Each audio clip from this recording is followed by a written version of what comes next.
ایک عورت be be Fatima الزہرا سلام اللہ علیہا کی خدمت میں حاضر ہوئی اور عرض کرنے لگی،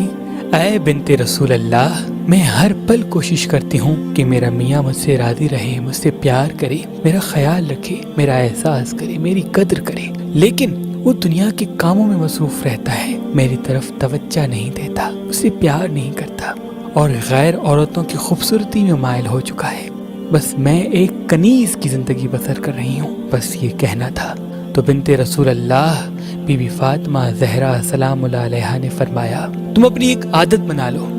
ہر نماز کے بعد یا وضو دو یا اللہ کا ورد کرو اور اس کے بعد اپنے میاں کے لیے دعا کرو کہ اللہ اس کے دل میں تمہارے لیے محبت پیدا کرے، اور جو بھی رزق حلال تم کھاؤ یا اس کو کھلاؤ، اس پہ ایک مرتبہ یا وضو دو یا اللہ دم کر کے اسے کھلا کر دعا کرو، اللہ تمہارے شوہر کے دل میں تمہارے لیے محبت پیدا کرے گا انشاءاللہ۔